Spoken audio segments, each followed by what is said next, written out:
Lesson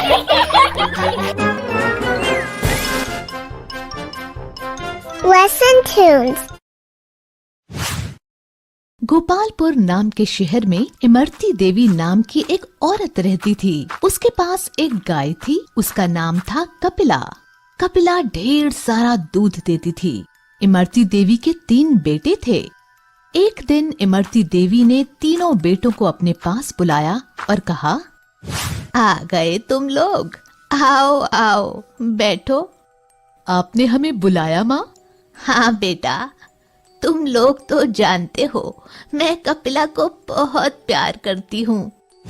हाँ माँ, बिल्कुल जानते हैं। बेटा, जैसा कि तुम सब देख रहे हो, मैं बूढ़ी हो गई हूँ। हाँ माँ, तो बोलो, कुछ कहना चाहती हो? सुनो, अब मेरी तबीयत ठीक नहीं रहती। ना जाने कब यमराज के यहाँ से बुलावा आ जाए। ऐसा मत कहो माँ, आपकी कोई इच्छा हो तो बताओ। वो देखो, कपिला एक अच्छी और दुधारू गाय है। अभी तक हमारे घर का खर्चा इसी के दूध को बेचकर चलता था। मैं चाहती हूँ कि मेरे जाने के बाद भी इसे कोई तकलीफ ना हो। ये ऐसे आदमी के पास रहे जो इसका ख्याल अच्छे से रख सके। हाँ माँ, ठीक है।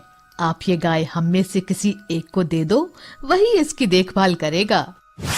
नहीं, एक को क्यों? इस पर सबका बराबर अधिकार है।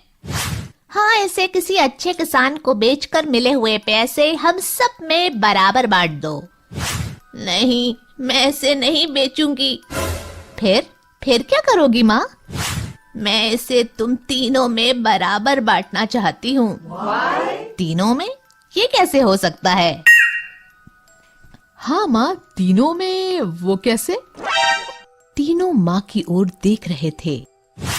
देखो, सप्ताह में 7 दिन होते हैं और तुम 3 लोग हो, तो बारी बारी से एक दिन गाय को अपने पास रखना। इस तरह वो तुम सबके पास 2-2 दिन रहेगी। जिस दिन जिसके पास गाय होगी उसको दाना पानी भी वही देगा और उस दिन के दूध पर भी उसी का हक होगा। हाँ, जिसके पास कपिला सबसे ज्यादा खुश देखूंगी उसी को दे दूंगी। फिर 7वें दिन क्या होगा? बताती हूँ। 7वें दिन कपिला को मंदिर के पुजारी जी के घर में भिजवा दिया करो, जिससे वहाँ के दूध की खीर बनाकर ठाकुर जी को भोग लगाया जा सके। फिर उस दिन दाना कौन देगा?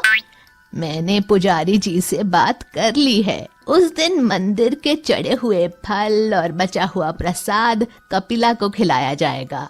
ठीक है माँ, जैसा आप कहो। तुम सबसे बड़े हो, इसलिए सबसे पहले वे तुम्हारे घर रहेगी। ठीक है माँ, जैसा आप कहो। उनके कहे अनुसार तीनों भाई एक दिन गाय को अपने पास रखने लगे। मैं दूध निकाल लेता हूँ और गाय को खाने के लिए कुछ नहीं दूंगा। वैसे भी कल मंझले भाई के पास जाएगी तो वो खिलाएगा ही। आज मेरा नंबर है, मैं तो दूध निकालूंगा। गाय को खाना देना जरूरी नहीं है। कल बड़े भैया ने तो खिलाया ही होगा और कल छोटा भाई भी खिलाएगा। तो मैं ना खिलाऊं तो किसी को कानो कान खबर भी ना होगी। 2 दिन से खूब खा रही हो कपिला, ज्यादा खाना नुकसान करता है। आओ, आज सिर्फ दूध दो मुझे। इसी तरह तीनों भाई दूध निकालते और उसे खाना कोई नहीं देता, लेकिन पुजारी जी कपिला को अच्छे से भरपेट खाना देते। इमरती देवी देख रही थी कि कपिला धीरे धीरे कमजोर होती जा रही थी। आखिर उन्होंने सोचा क्यों ना कारण पता लगाया जाए और बारी बारी से तीनों बेटों के घर जाकर जांच की। सबसे पहले बड़े बेटे के घर जाती हैं और छुप कर देखती हैं। आओ कपिला, मैं आज जल्दी में हूँ, दूध निकाल लेता हूँ। वैसे भी कल मंझले भाई के पास जाओगी तो वो खिलाएगा ही, तब ज्यादा खा लेना। मंझले बेटे के घर। खाना देना ज्यादा जरूरी नहीं है, पर पैसों की बड़ी जरूरत है। आज दूध बेचकर कमाऊंगा। कल बड़े भैया ने तो खिलाया ही होगा और कल छोटा भाई भी खिलाएगा, तो मैं ना खिलाऊं तो किसी को कानो कान खबर भी ना होगी, हमेशा की तरह। छोटे भाई के घर देखती है। 2 दिन से खूब खा रही हो कपिला, ज्यादा खाना नुकसान करता है। आओ आज सिर्फ दूध दो मुझे। तीनों जगह इमरती देवी को यही देखने को मिला। कपिला की ये हालत देखकर इमरती देवी बहुत दुखी हुई और उन्होंने सोचा मंदिर जाकर भी देख लिया जाए।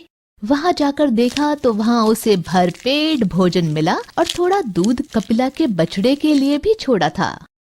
तब इमरती देवी ने कपिला को पूरी तरह से मंदिर को दान कर दिया। माँ, ये मैं क्या सुन रहा हूँ, तुमने कपिला को मंदिर में दान कर दिया? हाँ माँ, हमें बताना भी जरूरी नहीं समझा? कम से कम एक बार पूछना तो था। मुझे किसी से नहीं पूछना, मैंने तुम तीनों को देखा है दूध निकाल कर रखते हुए। किसी को भी कपिला के खाने की फिक्र नहीं थी। वो अगर अब तक जिंदा थी तो मंदिर के खाने की दम पर, इसलिए अब उस पर पुजारी जी का ही हक है। इतना सुनकर तीनों ने शर्म से सिर झुका लिया। हमें माफ कर दो माँ, हमसे गलती हो गई। अब कभी दोबारा ऐसा नहीं होगा। नहीं, अब मुझे किसी पर भरोसा नहीं है। मैंने तुम तीनों को मौका दिया था, पर तुम लोगों ने स्वार्थ और लालच में उसे गंवा दिया। अब मैं फैसला कर चुकी हूँ। कपिला की रस्सी पुजारी जी को पकड़ाते हुए, ये लीजिए पुजारी जी, आज से कपिला आपकी हुई, इसका ध्यान रखना।